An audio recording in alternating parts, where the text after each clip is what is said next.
the terrible monster was the guy that kept trying not to look like a terrible monster. It was true because I made it true. It was true because I couldn't own it. And because I couldn't own it, I kept doing horrible things. And the horrible things kept making me more of a monster. Instead of just saying, yeah, I'm a guy that likes porn and I lied to you and it was selfish. But the stuff that I did on top of that to not own that was the thing that made me the monster. Welcome to The Couple Cure. Here's Jay and Lori Pyatt. Hi, everybody, and welcome to another episode of The Couple Cure. I'm Jay. And I'm Lori. And for a lot of addicts, some of them just remain clueless as to what this does to the wife. But for some of them, God allows a reckoning where the guy ends up really kind of getting the depth of the damage that this has done, not just to the marriage, because he can see that probably more easily, but to her mind, her body, that sort of thing. So today I have 8 questions for Jay on the topic, starting with yes or no. When looking at what this has done to my mind, body, and spirit versus my responses, was there a time you thought you understood the damage, but later realized you were only scratching the surface? Yes. Okay.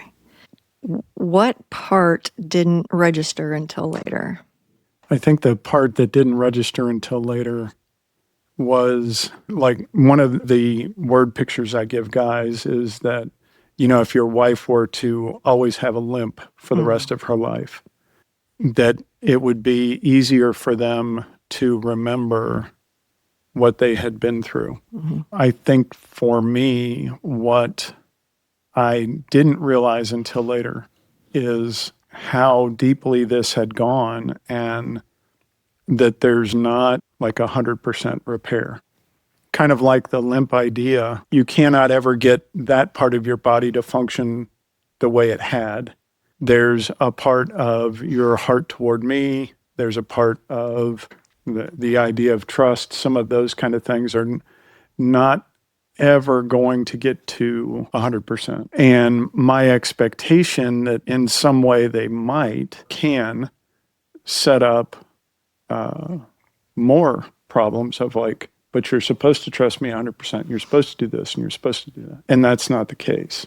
You know, it's simply, it cannot go back to that place for a number of reasons, but it did take me a while to really have that get deeply ingrained. Okay. Bonus question. You said, you know, certain body parts aren't going to function the way they used to. What specifically caught your attention? There's parts of you that are just not going to function, not necessarily physically, but emotionally, relationally, or can't be 100% anymore. Okay. Parts of my body did shut down, and you were seeing that. I mean, I went through early menopause, and the doctor said that's more environmental than genetic. And then just like, what did you think? Why did you think I was going white, you know, up here? Because, right.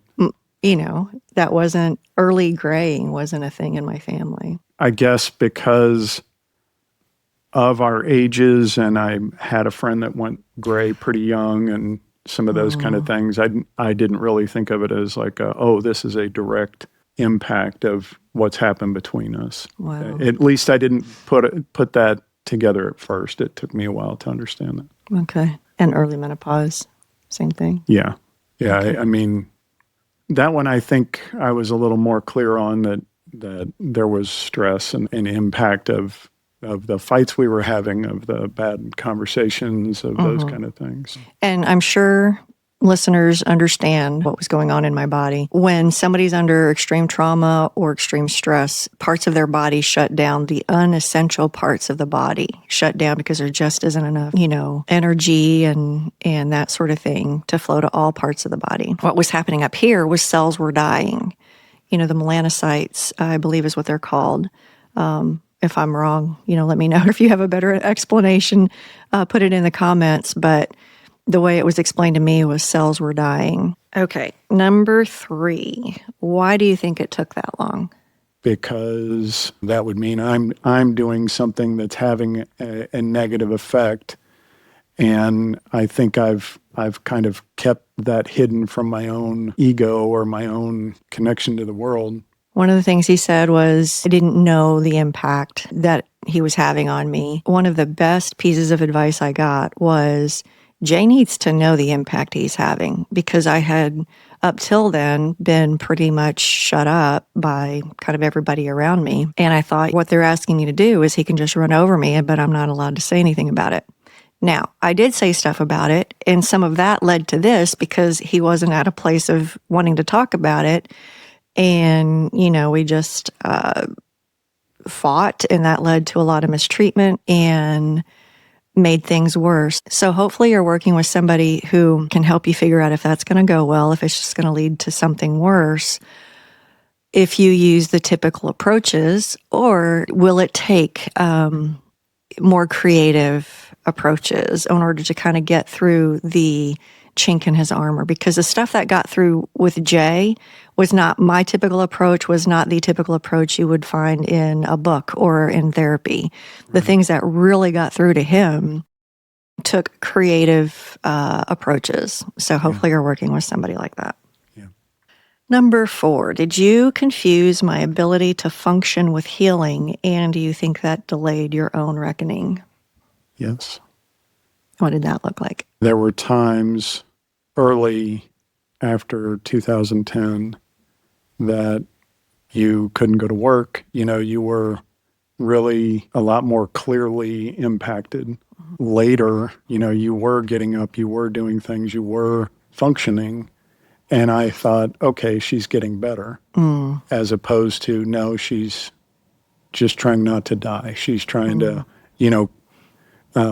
not confine herself to bed or her own negative situation that you did pick up. But yeah, I definitely confuse that as healing. I saw that as like, okay, she's doing better, and we would go on trips, and we would have, interactions that felt like kind of we were back to normal. And it was you telling me that, no, I wasn't going to waste that trip in all of the negative stuff.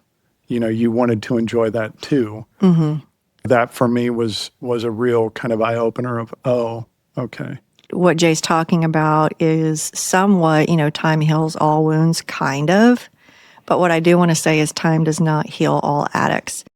One of the things that helped was time, but what I ended up doing was writing down like, okay, this is our latest breakdown. This is still unresolved, because I knew of time's ability to make me forget.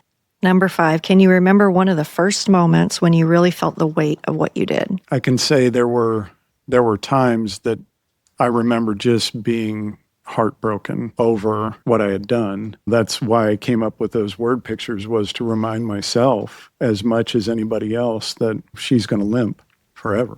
Mm-hmm. Having those reminders and seeing kind of that play out has helped me to understand the weight of it more. Number 6, what was different about those moments? Like what small things or big things opened your eyes to the enormity of it all? You telling me about the impact, telling me about your hair, telling me about some of the stuff going on for you physically and mentally, and being in that space of really taking ownership of it, internally being ready to take that on. And then it was evident, once I was ready to see it, it's easy to see. Was it, because I had been telling you, like, I think these are related. Was it whenever I said, no, I'm clear on it now, I've learned enough from experts to know they are directly related? It's that kind of preponderance of evidence, I can't deny anymore, it's clear. I think it's kind of like you've got to sadly kind of remove all other possible escape routes. And then I'll finally go, oh yeah, it must be me. Oh, wow. Again, I don't think I'm unique in that, but I think that that's how we best help me navigate it, of like really getting down to, no, this is, you finally got to look at you kind of stuff.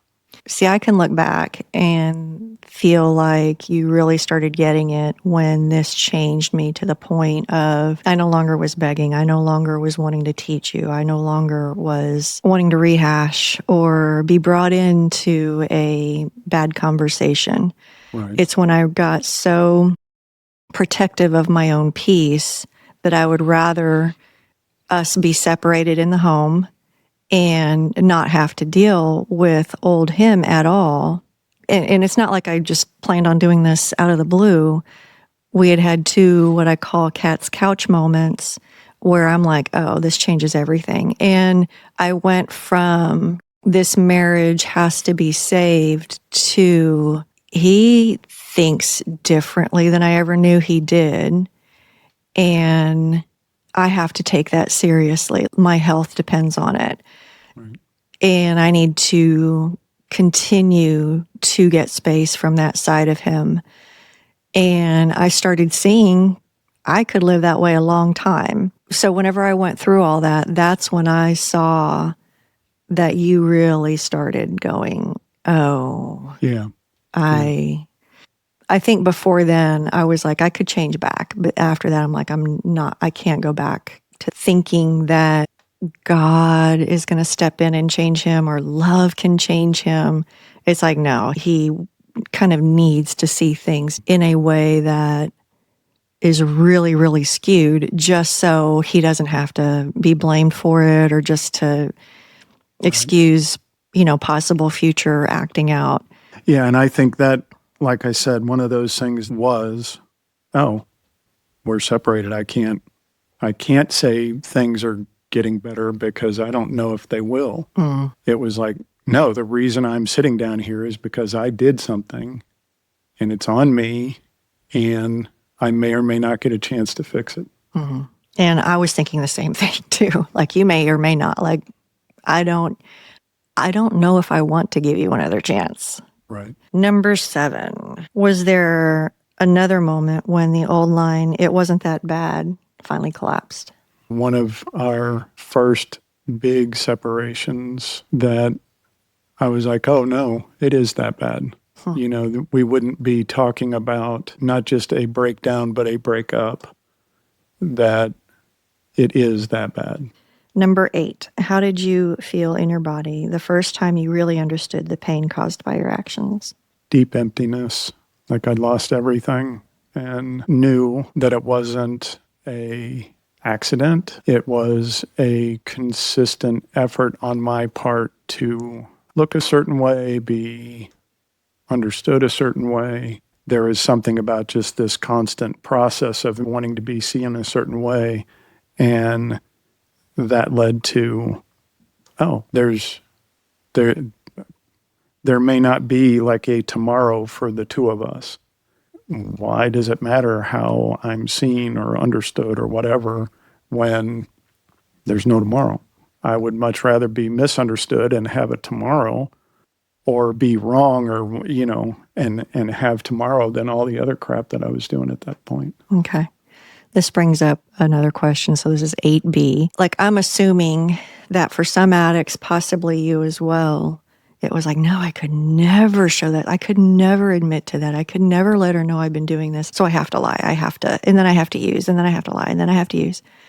And I can imagine thinking about it in the future is like, no, I will die.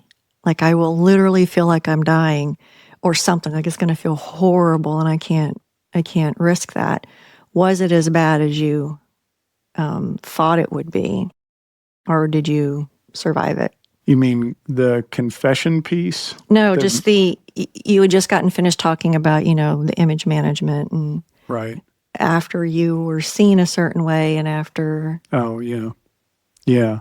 Being seen in that way was not near as bad as I made it out to be. I think I had always had those expectations that for me to be truly seen would lead to the rejections and the calls for me to be driven from the face of men, all those things that I put in my head about Frankenstein, this terrible monster. And that wasn't, the terrible monster was the guy that kept hurting you, trying not to look like a terrible monster. And so it was true, but it was true because I made it true. It was true because, I couldn't own it.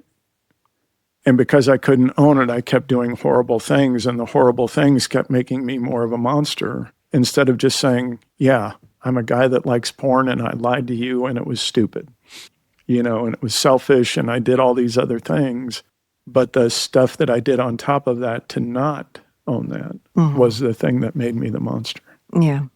You actually are peeing on something. Jay doesn't know this yet, but we will be going over that exact dynamic in either the next video or the one after that. The whole thing about trying to not look like the monster can turn a person into a monster.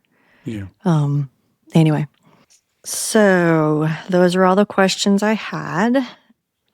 Questions for the viewers, for the addicts. Tell us about a moment when you finally understood how this affected your wife or family and what helped you finally see that. If you have a story about that, put it down in the comments. And for betrayed partners, was it words or actions that finally showed they were starting to get it? All right, guys, so we'll see you in the next one. Thanks, everybody. Bye.